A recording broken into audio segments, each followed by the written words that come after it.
in preparation for those 2 minutes, let's have a little rundown of Natasha's resume. I mean, Base, I should let you do this, innit? I got a little 1 minute clip of some of her stuff. Do you want to just tell us about, you know, Tasha and her career to date? Well, While this runs, you've got the paper, right? So run I through the do. paper, seeing as you like to go for it.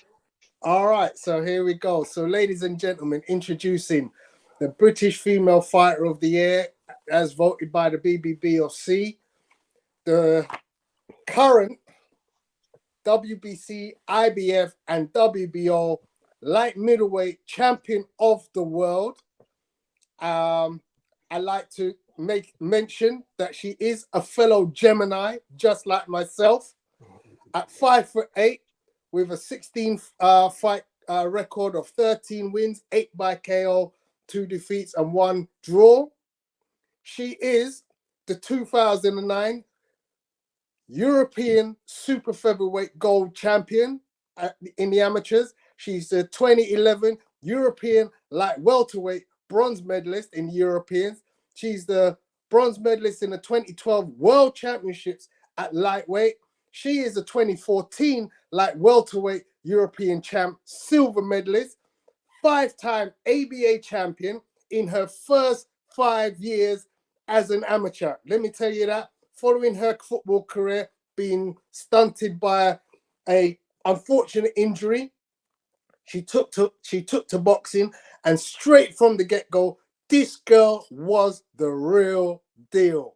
She came into the game, she dominated from the get-go, she cleaned up domestically, she set her sights on World Championship glory, she became a pro, and lo and behold, she is now the 3 belt champion and the ring champion, am I right as well there? And the ring belt champion. So she's sitting in the back now, getting ready to come on. I want to see some hand claps in the chat, because without a doubt, one of our best. Let's give it up for NATASHA Jonas.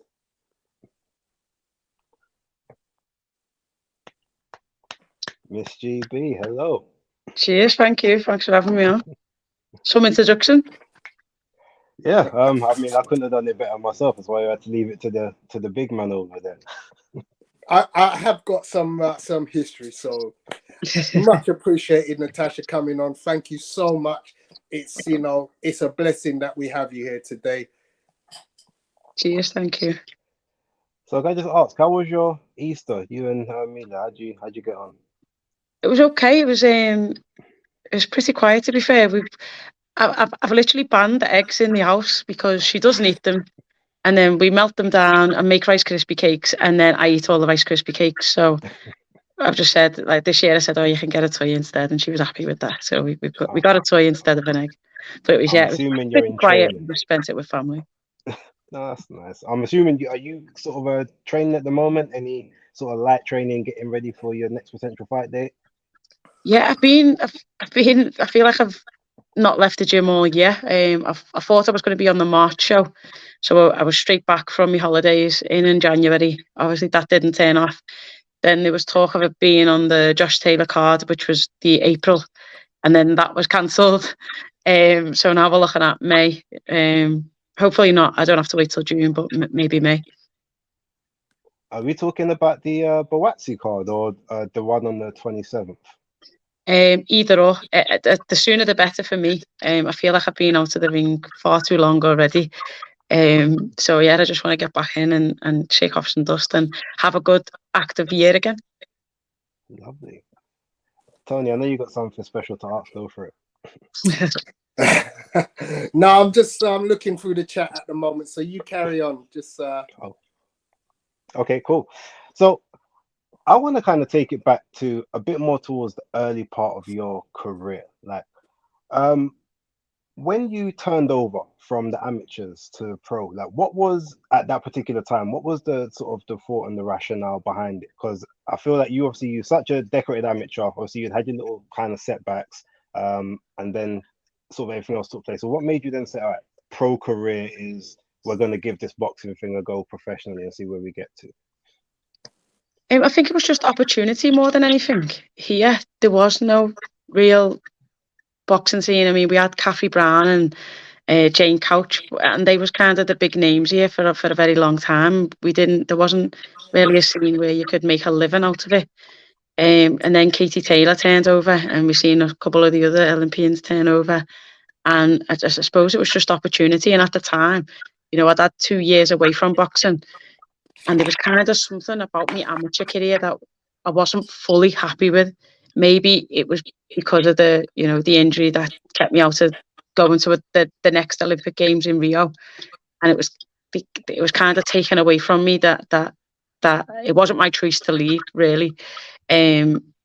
Maybe it was that, I don't know. Maybe it was not getting a medal in 2012. I don't know what it was, but there was something that was eating away at me, and I was thinking, right, I need to right or wrong. I hear that. Makes sense.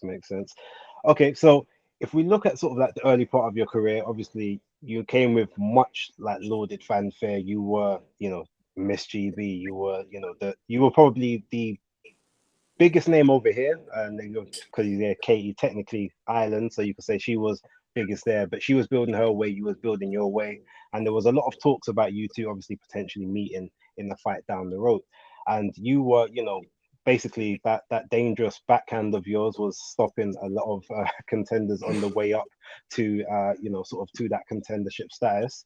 And then obviously unfortunately you ended up suffering your first defeat. We don't really want to go too much into that, but what was kind of the process from you from that day as to kind of that defeat to your bounce back? What sort of happened in that period of time for you? I think it was probably one of the lowest points in my boxing career, if I'm honest. I had to take a little bit of time away from boxing because then, all the things that people say, you start to believe.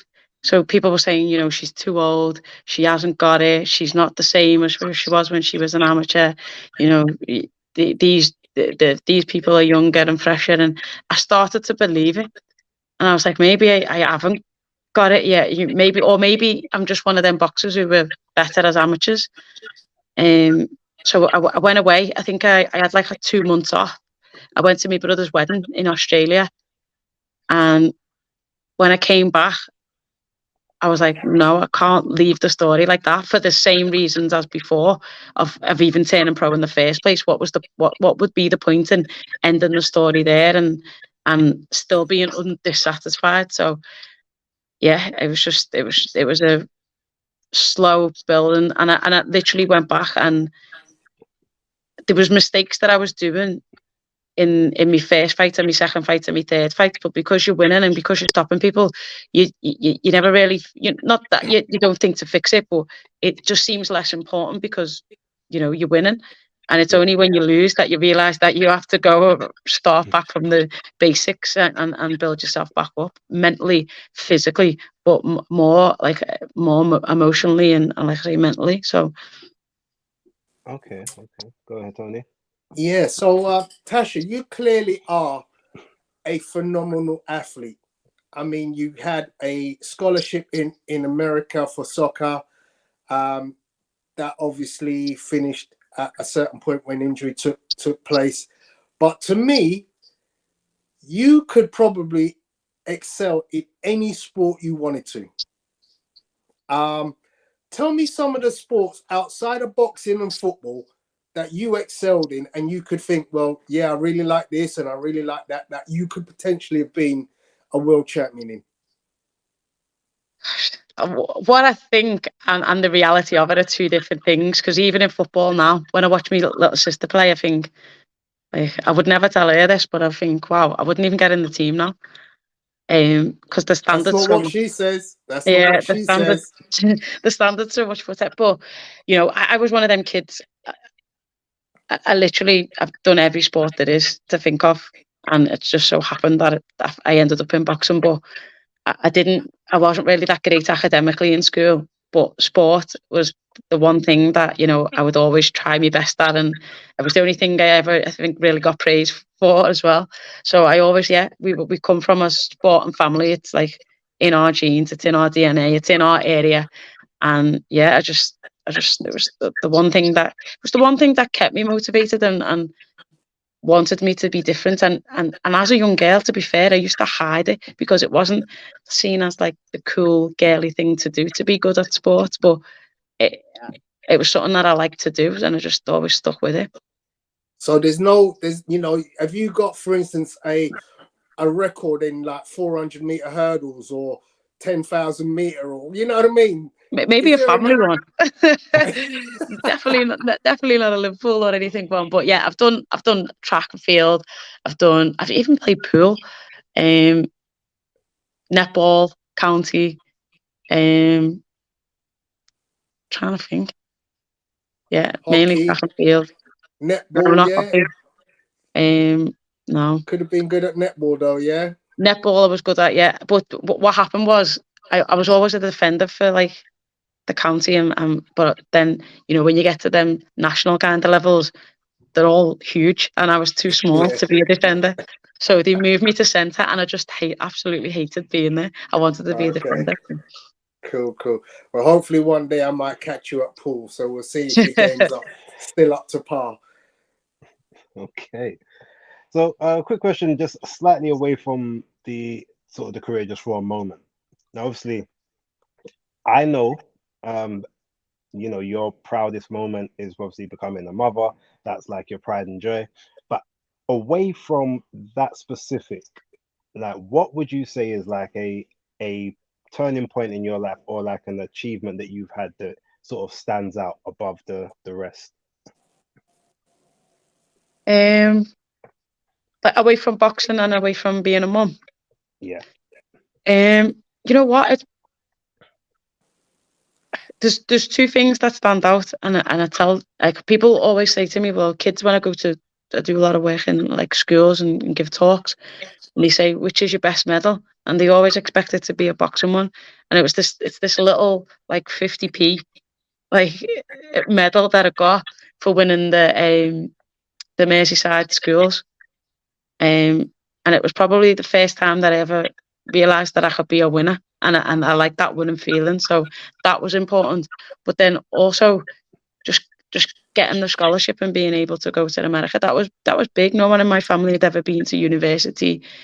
I was going away. I was, had me heart and everything set on becoming a professional football player in America, and that was a big opportunity that not everybody gets. And I worked really hard to, like I said, I wasn't that great academically, but to be able to go there, I had to be, and I had to go against everything that I challenged myself in different ways, because I didn't think I was ever that clever enough to go. But then the motivation was the sport, and when I was going through that process, I realised that if I applied myself in academics the way I did in sport, then there'd be no issue.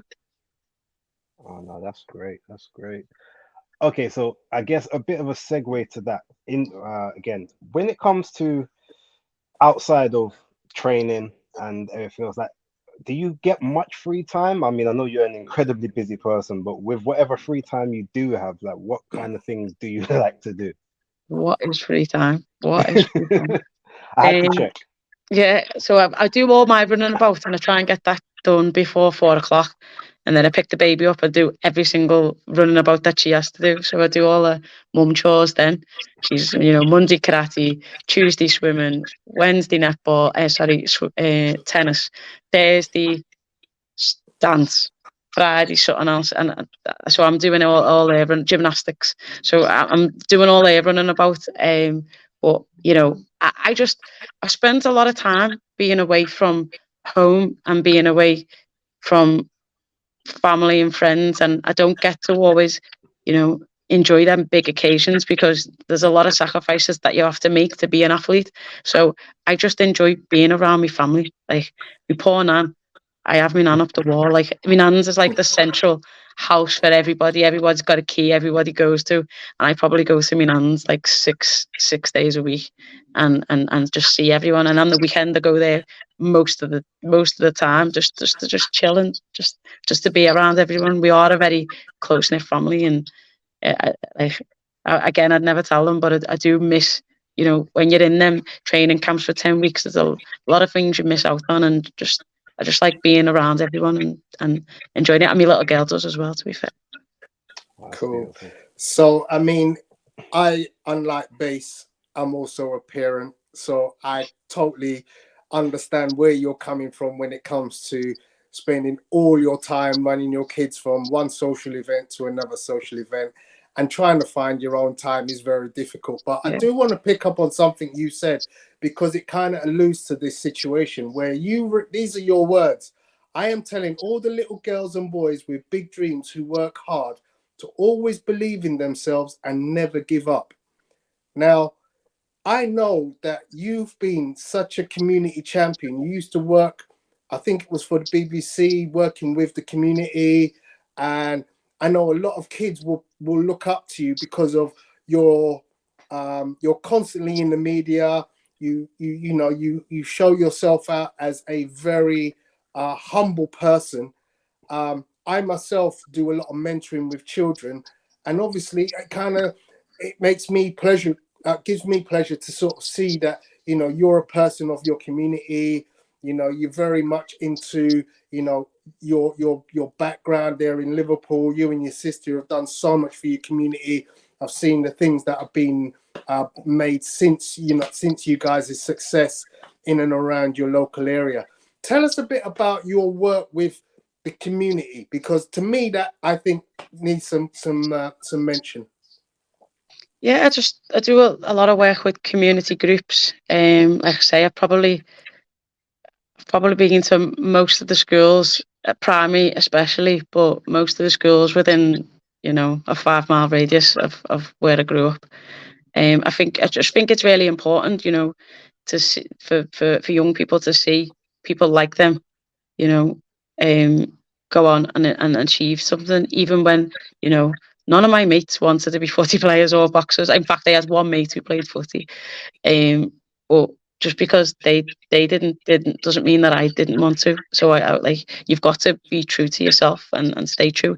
And in the area that we come from, it's so easy to get caught up in things, and Liverpool's sometimes in the media for some horrific things, you know, like the Anthony Walker, like, you know, the shootings of the 2 kids, and you know, that shouldn't be a representation of who we are as a city, because 99% of the people of here aren't like that.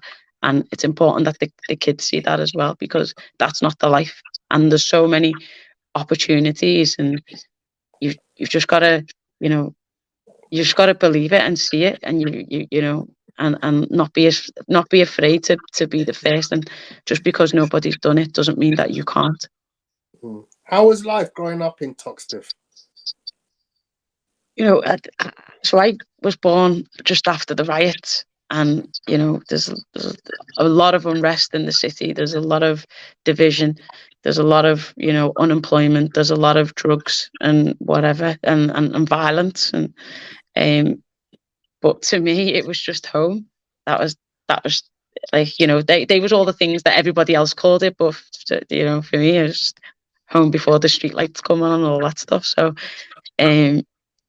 it was tough. It was working class. You know, we didn't have much, but nobody around us had much either. So, like I say, we were a very close family. Grew up with in my nan's, and my mum was a young mum. So, you know, it was what it was. We just got by, and my nan was a big, massive help in that. So, you know, she's like always been the epicenter of what we are as a family, and how, you know, we represented the Jonas name. So, yeah, it was just one of them, you know,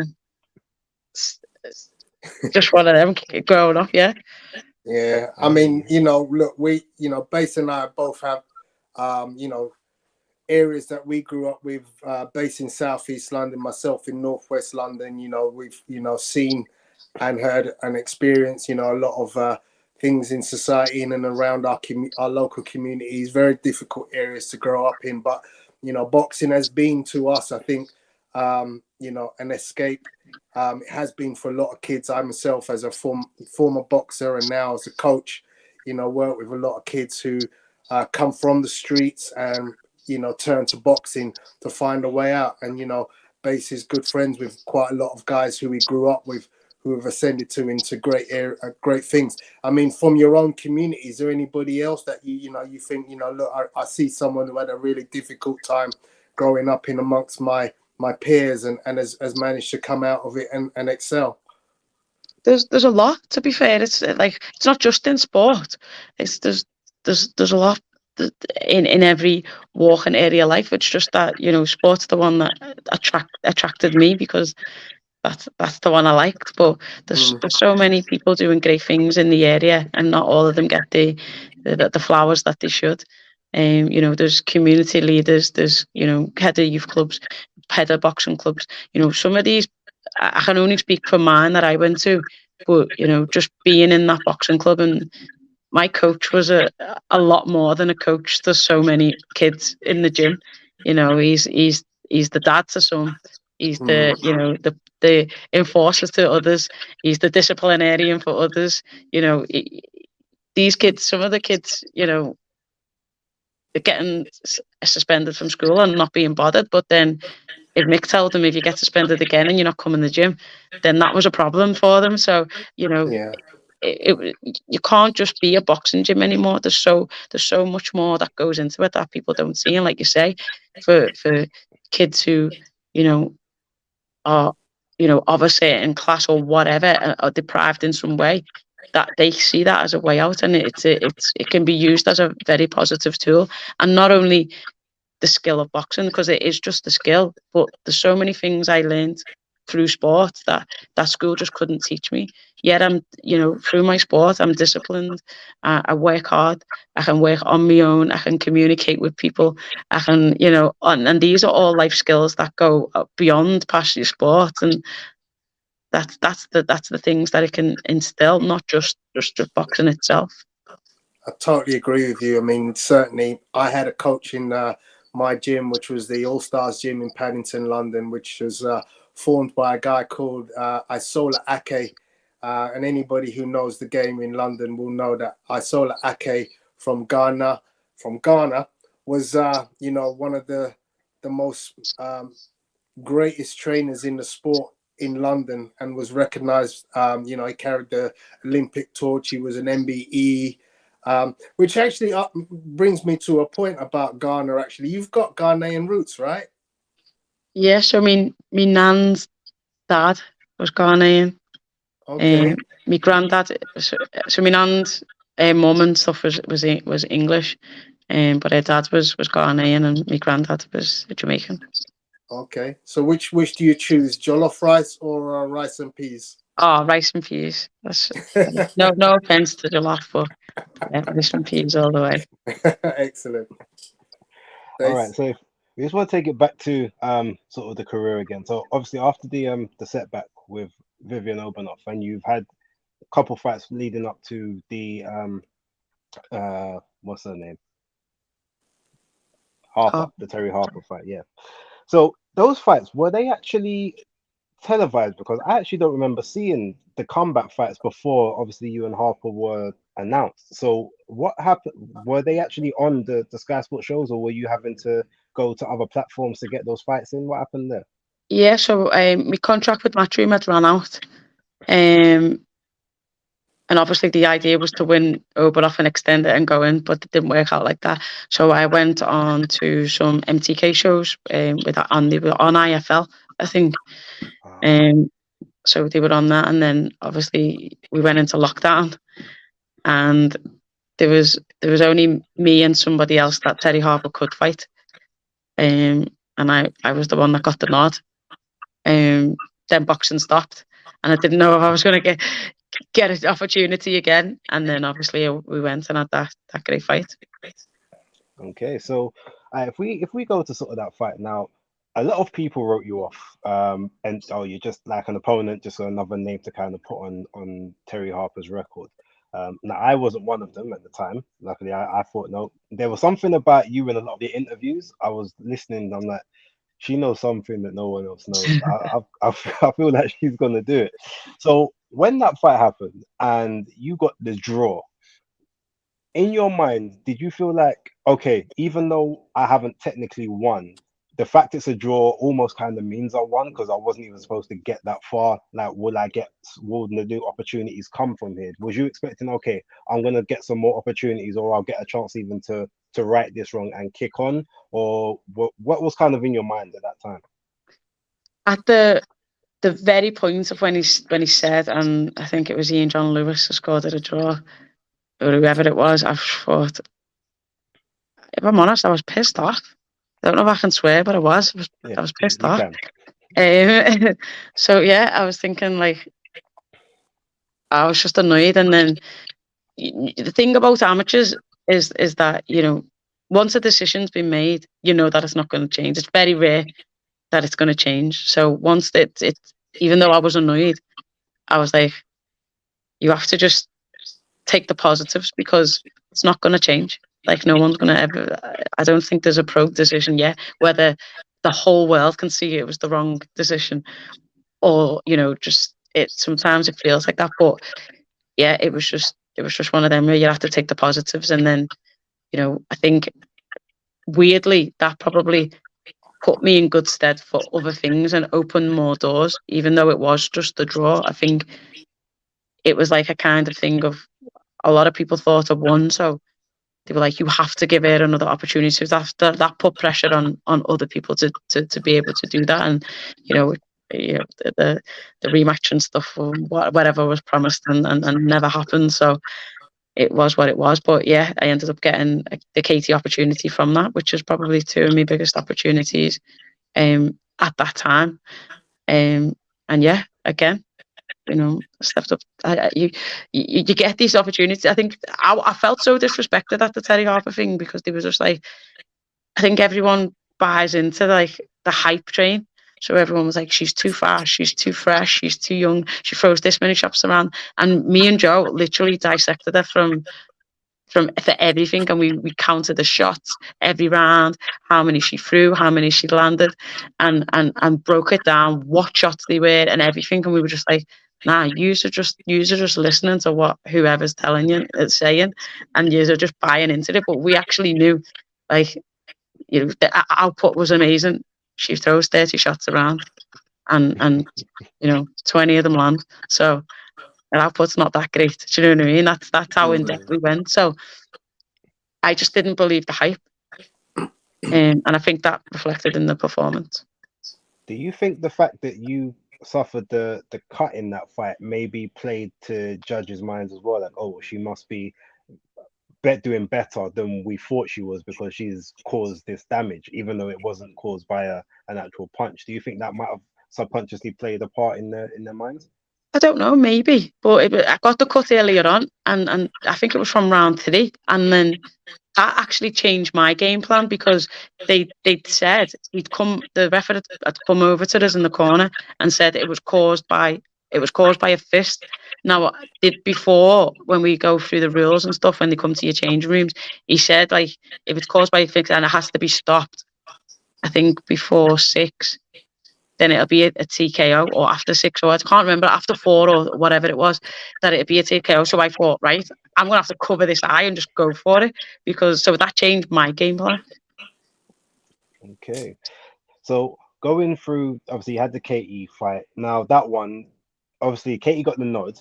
Were you as upset with that one as not getting the decision, or did you feel like, all right, you know what, I feel it was close, but I can accept that maybe she beat me a couple of rounds? What was your sort of thoughts on that one? Again, it was just, I think it was probably round 9 that probably let me down in that, and I do think it could have been a draw. But again, if I would have got a draw again, I'd have lost it. I literally would have lost it. So, like, there was a couple of rounds as well where I thought it was very, very close, but then a little bit of her experience showed, and she just throw a little spurt of shots, and then the bell would go. And like, when it's a close round like that, them last couple of seconds make all the difference. And I think she just had the like boxing knowledge to be able to, and the experience to be able to just do that. Okay. All right. So moving on just a little bit, obviously you then joined Boxer, and I remember there was a lot of people. Now, I wasn't necessarily critical of the move, but I didn't see I couldn't see the sense in it. And I think I had an exchange with you over Twitter basically about that at the time. And it was just a case of, because of where you were competing, all of the belts were there. So at Matchroom, so to join box at the time didn't really make much sense. Oh, but Natasha decides we're going to throw the rule book out the window and we're going to go traveling up the mountain all the way up to 154. Now, full disclosure, when you were supposed to be fighting Eva, was it Eva Piaskowska before she pulled out? Yeah, I thought, no, Piaskowska too big. It seems like a bit of a mismatch. Seems like a bit of a weird strategy. I was predicting that you would lose that. I'm not gonna lie to you. As big a fan as I am of yours, I'm honest. But so then obviously Jackie, what was it? Chris Namas came in afterwards, and again, a former world champion, but much bigger. So what was it about that? Even though she'd been off for a couple of years, but what was it maybe about the replacement that you said, no, I can still actually do this. No matter how much bigger she is than me, like I can break her down. What was it that sort of gave you the confidence to still go through with that fight? Just the confidence in the training camp that I'd been through, and also, like, if you looked at the box rec and how she'd weighed in, I thought she wasn't actually a big 154 herself. I think her and Bergholt were, for my fights, one weighed in 149, and the other one of 148 and 149. So they weren't big. They weren't big super welters themselves. So she might be tall in stature, but when it comes to the physicality of it, she's not like a Clarissa or someone coming down. She was just the 154 is probably their limits as well. Okay, so get through that amazing knockout. I know she looked like she wanted to carry on longer than the ref allowed her, but it was going one way. You had her down twice, and I think it was round 2. It was actually the corner people. I don't think people can see it, but it's off camera, because it was actually the corner people that put the towel in. So it wasn't the ref stopped it because the corner people had put the towel in. I saw one of them actually waving it, but I remember the reason I even say it is because I saw one waving on the corner, but then I saw her like get up and say, no, I'm good, I'm fine, like we can go, arms up, let me go. And then I feel like the ref called it, because obviously we had the issue before with Steve Gray where the corner threw the towel and he threw it back out. So yeah, kicked it out. So you obviously they do have discretion to not take the corner's advice if they feel otherwise, but clearly it was going one way. So you then finally achieved your dream of becoming champion. And at that point, I remember, I think you had said, like, look, I could retire now. This is the one thing that I wanted, which I've now achieved. What then made you sort of stay on to say, no, you know what? I got unifications. I got to clean up this division. What sort of made that switch in your mind? Madness, I think, just madness. Insanity. I don't know. It's just I've always done it. Once you've reached the goal, then you kind of realize, well, maybe that wasn't a big enough. So then you set it a bit higher and you set it a bit further, and you see what you can do. So that's what it's about. You got to take your opportunities when they come, and that's all I did. I didn't even intend. There was the Hannah Rankin fight actually. That was after that. That was we potentially was going to get. But then obviously that didn't work out, and I didn't really ever intend on staying at 154. But then Bergholt and Decare? No, Bergholt and why can't I think of her name? Who's Terry Harper's fighting next? Cecilia Brackhouse. Berger and Brackhouse. Bergholt and Brackhouse were supposed to fight in South America, and it fell through. So then Bergholt was looking for an opponent because she still wanted to fight. She'd been through camp, she wanted to fight. So that opportunity came about, and I was like, they were like, will you fight her? I was like, yeah, of course I will. So then we fought again. Again, she wasn't a big 154, and I'd actually seen her and remembered her from the amateurs. We'd never fought, but we trained alongside each other and stuff, and I just thought I had the beating of her. So obviously we had that fight and it wins, and then again it's like, well, what other fight comes next? And we're looking at going down, and then the care pops up and was like, well, we'd like to fight. We'd like to, put the IBF on the line. And it was like, okay, she's a little bit different in stature. But by this time, I'd had two fights. My S&C had like kind of built me into the weight a bit more. I was like, yeah, come on, we'll test myself, and then obviously we had the care fight on one. So, all right, out of those fights, which was the hardest in the division? Was it the care? Physicality wise, the care was probably the toughest, but I think pressure wise, it was definitely Namas, because that was the third time at a third different weight, and a third world title shot. So if it ever lost, then there was nowhere else to go, and you have to retire. So the pressure for that fight was immense, and as soon as I won it, everyone's made up. It was on before Khan and stuff, but I just thought, thank God for that. Whew, that my biggest emotion was relief. I was thinking, thank God that I've done that. No, fair. Okay, so if we move to this year now, you said you wanted to be out initially in March, and then maybe move into a bigger fight afterwards. Did you have any ideas on who you kind of wanted to face? So what had happened is in the December, I'd gone away and gone on holiday with my little girl and went to see Paul Butler fight in Japan. But I was still in communication with boxing, and I was like, right, let's have another good year. Let's be active, let's be out. And they were like, well, we can. They said, who do you want to fight? And I was like, well, look at the big fights. There's McCaskill, there's Clarissa. They was like, would you fight Clarissa? Because obviously she's the one that was with Boxer at the time, so it was an easier fight to be made. So I was like, yeah, I'd fight Clarissa. So then we goes into talks about the Clarissa. It's kind of, I wouldn't say goes into talks, but it was like to-ing and fro-ing, and like, where would it be? When would you want it? What and then she had her own contract with them that it had to be before this time. So I think it was before April.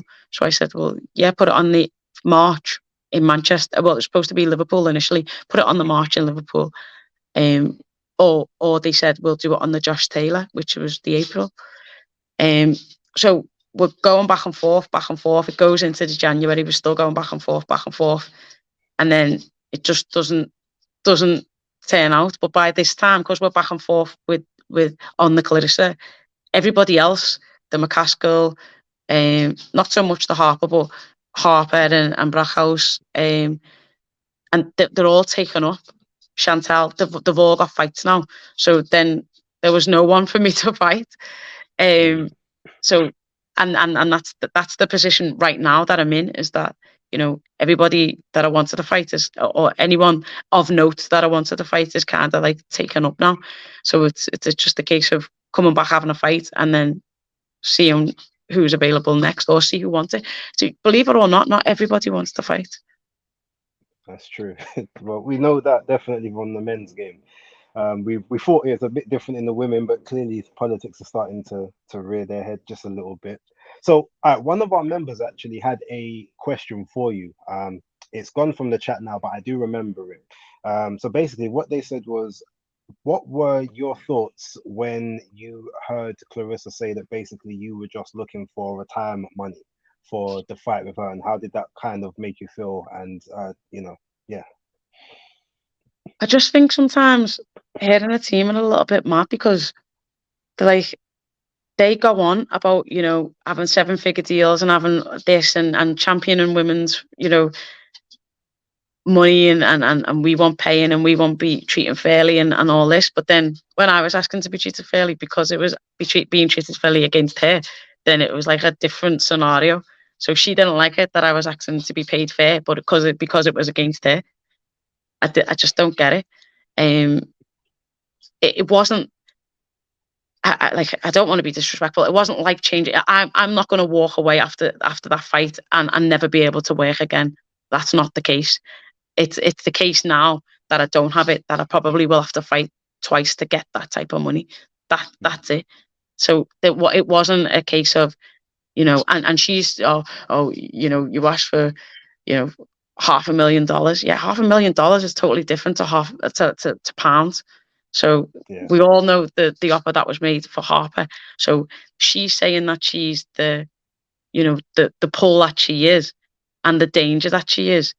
Then commercially, you know, here and in the US, if she's that big draw, then she they it must be worth the money. Do you know what I mean? Then Yeah. I should get paid more than the Harper fight. If you think you're a bigger name than Harper, and the fight is bigger than Harper, which I believe she does, then I need to get paid more than I got offered for Harper, which wasn't the case. So, like it's like common sense. It's only common sense. Okay. Why would I take the same amount of money to fight someone who I genuinely believe is more of a threat? That's not, you know, when it comes to boxing business, that's common sense. She just doesn't like it because it's against her, but that's the way the business works. You know what I mean? I'm not gonna. It's wild. It's wild. So, I mean, with regards to that, then, like, when you say, actually, you may not be able to answer this, but if you can, that money, the offer you was made, etc., like, where even would that money have been coming from? Because you were both signed to Boxer, so surely would it not have been on Boxer's bankroll to sort out your person, sort out hers, or was this coming from a separate entity because she wanted to fight you somewhere outside the UK? Like, what was the deal with it, and why the money couldn't get made? It was through Boxer initially, and then we were looked at other venues on other platforms of staging it somewhere else, and that didn't materialize either. So initially it was through Boxer, but then again we couldn't get another platform, so it didn't materialize. So sometimes she was saying, like, her and her team, it wasn't initially that, it was basically coming from Boxer. Okay. So what do you think of a current fight now against Hannah Gabriels for the rematch? I mean, it's a fight. She'd be happy to be in the ring and be active and back down. And I suppose she's happy she doesn't have to get to 154 as well. I think, you know, Gabriel's is the only person that's probably, I think, had her down. So, Yeah. I think, but then she got back up and won the fight pretty convincingly. So, you know, I get why it's there, because, like I say, not everybody wants to fight. So she's stuck of you can't always have big fights, because she's got all the titles. She's the big fight. So then, like, okay, people have to want to fight her, and not everybody does. One sec, Tony. One sec. I know he wants to ask a question. I just want to touch on that real quick. You say that. So, because I actually said in the video that I thought Hannah Gabriels actually be like a better opponent for you, because you were both like naturally smaller girls. She's competed as low as welterweight before, and it would actually make sort of more sense, even though she's the WBC light heavyweight champ and the WBA heavyweight champ in boxing currently, which is it shows you just how thin the divisions get after a certain point. I mean, is that a fight that you potentially entertained, or you maybe would have entertained previously, you know, had Clarissa not have done the rematch with her? Potentially. Like, we're still looking for opponents now. Like I say, at the heavier weights, it's a few, it's like few and far between, and it's tough to get people that, you know, the fans will be happy with, then the promoters are happy with, and then, you know, the platform's happy with. It's tough to get everybody, you know, because you can be 5-0 and be ranked number 2 in the division. So then, you know, 5-0 against a 13 or 14-0, it does, like, people say, oh, there's a mismatch.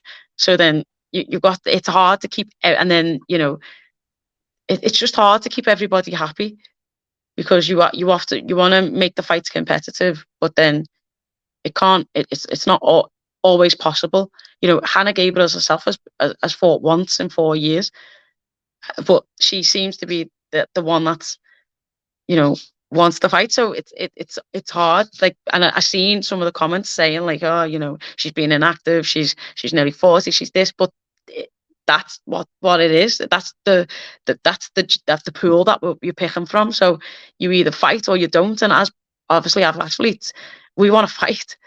So we have to just pick what we're picking.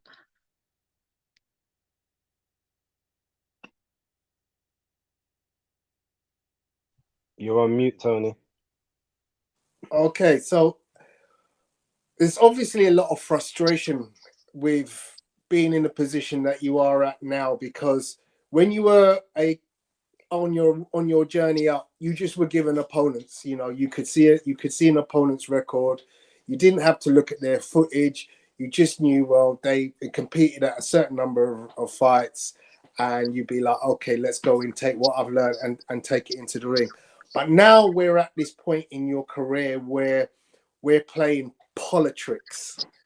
And unfortunately, what we're seeing in women's boxing now, with what you've just explained, is a resemblance to the men's game in terms of who's doing what within the game, why, where, and how. Why can't this happen? Because this platform doesn't want to agree deals with that platform.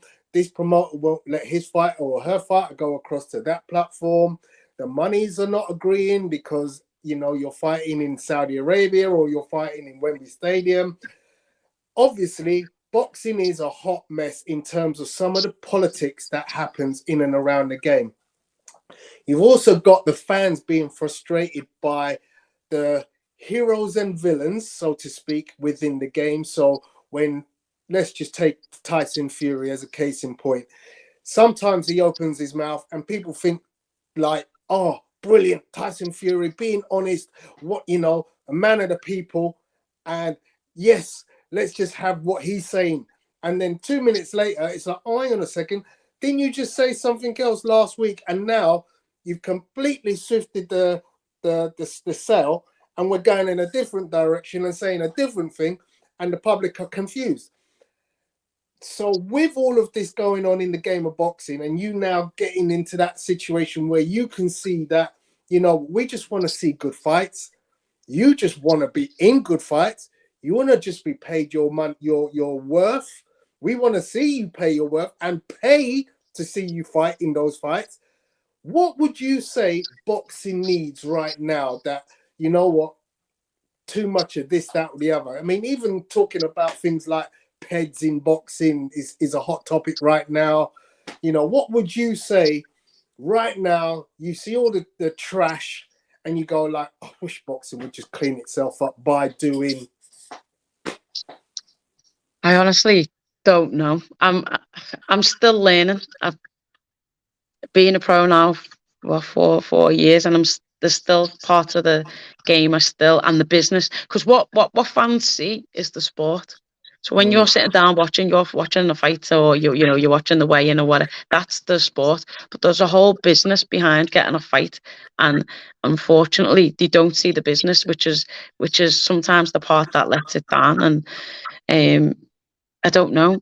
I don't know whether it could be purse bids, or I don't know.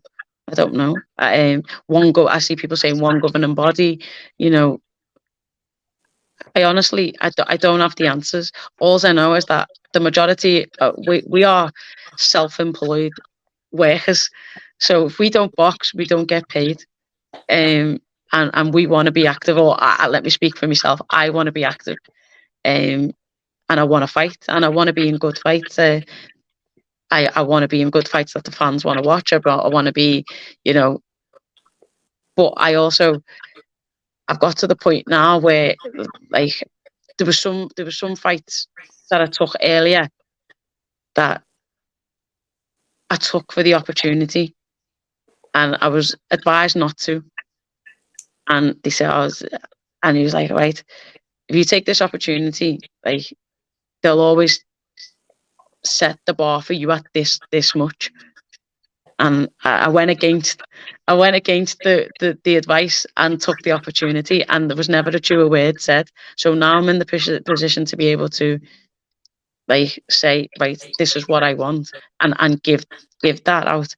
Like, that's that's the standard I'm willing to accept for myself. And if that upsets the fans, or that means that I don't get certain fights, then so be it. But because this is my life, and it's me that's got to, walk away from it at the end of the day and be like, I'm happy with what I got. I'm happy that I stood my ground. I'm happy that I stuck to my morals. I've got to be satisfied within myself, because there's been times when I haven't been, and I've done it for, to pay a bill, to do this, for an opportunity, and it wasn't really what I wanted, how I wanted, or should have took, but I have. So now I'm in a position where I can do. Now I feel that I will do.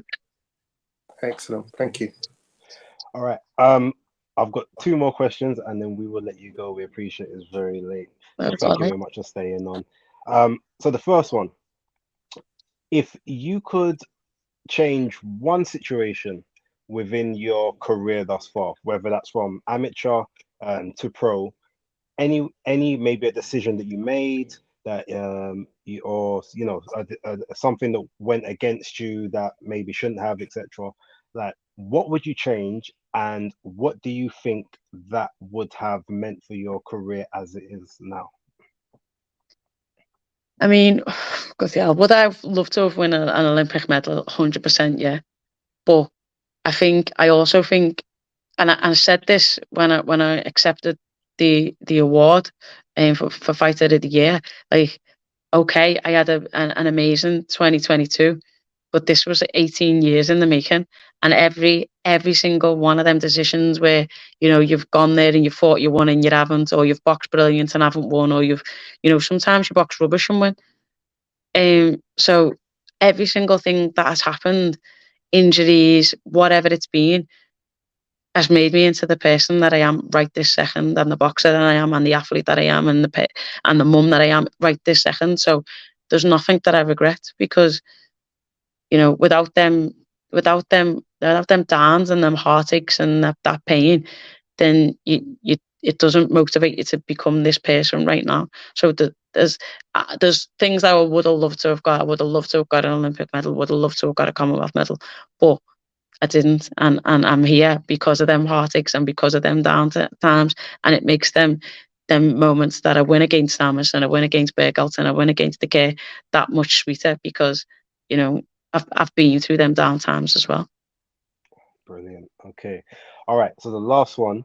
Now, I've heard you basically say before that you can never make 130 again, nor should you ever want to try. But I've heard you say that you can potentially get down to 135 and still be functional at that weight. So you said between 135 and 154, basically you're up for any work, you're up for all the smoke.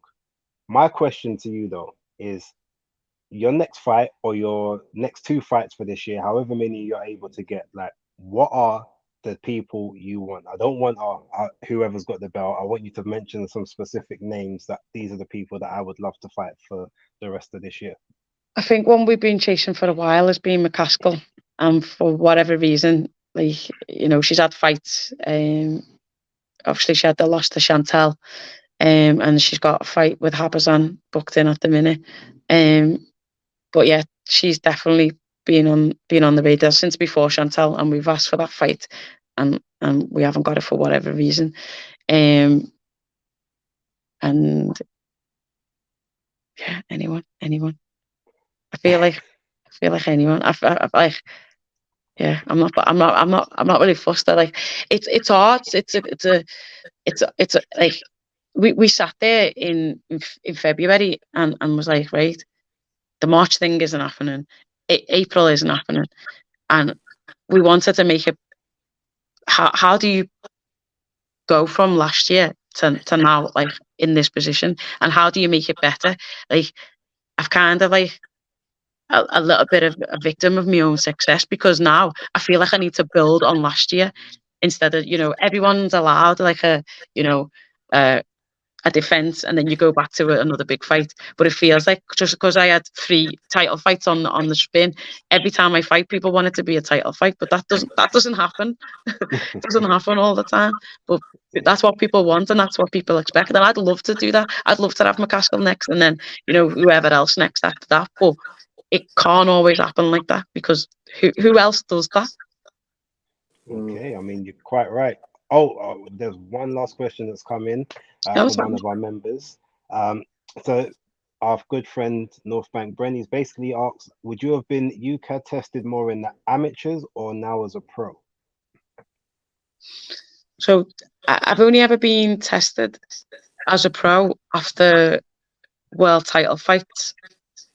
But then day after Mother's Day, I had UCAD at the door, and I'm obviously on the WBC clean athlete program, so they can randomly come whenever they want. But yeah, it was that was the only outside of competition test that I've ever had as a pro. Now, as an amateur, especially on the run up to big competitions like the Worlds and the Olympics, we was from the Worlds in the May to the Olympics in the July. I think we was tested about 8 times, and they just either come up to the gym or they'd come up to the houses that we lived in, and then you'd be tested at competitions 2 or 3 times, and then, you know, so we were tested vigorously, I would say, more as amateurs, but then that was only again on the run up to big competitions, and it's really the same with pro. I've only ever really been tested in big world championship fights. Interesting. No, you know, thank you very much for revealing that. It's very insightful. Look, we will let you go. It is very, very late. We appreciate that you've taken your time out, almost an hour. This is the longest interview we've had, and I think it's the most fun I've had so far. So I will be back to. Must have had some boring interviews. Well, do you know what? Because we've gone through different topics, and you've got a very storied career. So with some of the others, they're at the start of their journeys, so there's not as much to really delve into. Whereas there's a lot to really sort of dissect, and I feel like that's what's made this. You know, everyone says experience breeds great stories. So no, we appreciate it. Thank you very much. Is there anything you'd like to say before we let you go? No, I just thank you for having me on. Thank you for your supporting women's boxing, and thank you for being positive about it. And yeah, hopefully everyone learned something. And as soon as you have a fight date, please let us know. I will more than likely be there. So cool, will do. Yeah, thank you. You have a great one. Have a good night. And you, good night. Thank you very much, Natasha. Take care. Thank you. Good night.